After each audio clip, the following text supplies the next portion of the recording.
বিসমিল্লাহির রাহমানির রাহিম। আসসালামু আলাইকুম। আজকে আমি বানিয়ে দেখাবো ডিম ভর্তা ও আলু ভর্তা। আমরা বাঙালি, এমন মানুষ খুব কমই আছেন যারা আলু ভর্তা আর ডিম ভর্তা পছন্দ করেন না।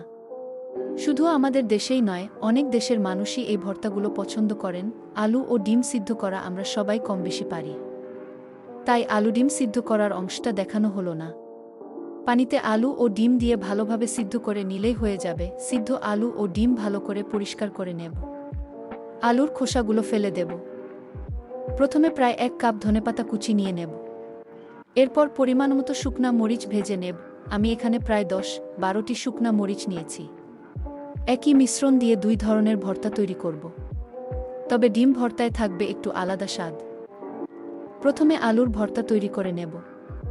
ভাজা শুকনা মরিচের সঙ্গে পরিমাণমতো লবণ দিয়ে ভালো করে ভেঙে গুঁড়ো করে নেব।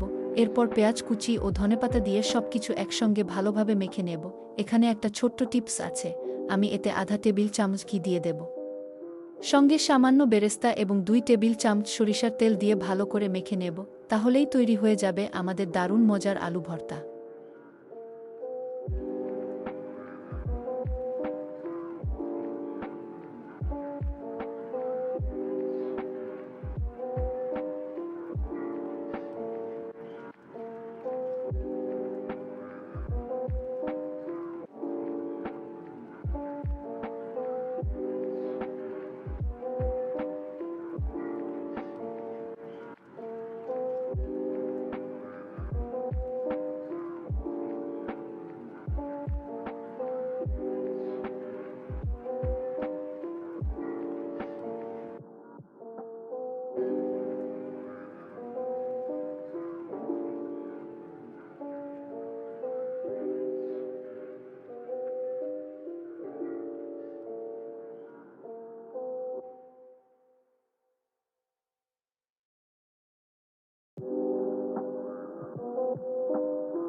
এবার একই প্রসেসে ডিম ভর্তা তৈরি করব।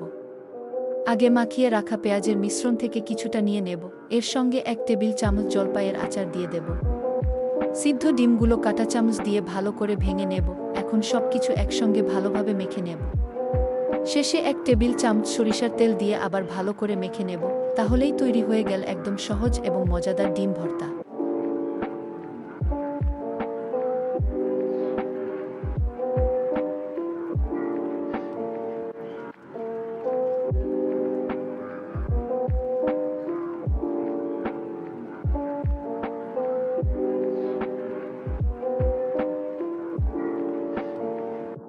দুই ধরনের ভর্তাই খুব সহজভাবে দেখালাম।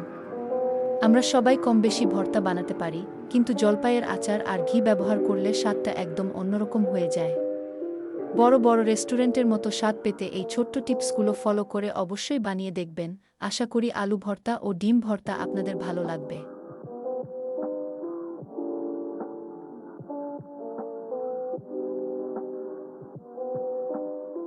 ভিডিওটি ভালো লাগলে অবশ্যই লাইক, কমেন্ট ও সাবস্ক্রাইব করবেন। ধন্যবাদ সবাইকে ভিডিওটি দেখার জন্য। আল্লাহ হাফেজ। আসসালামু আলাইকুম।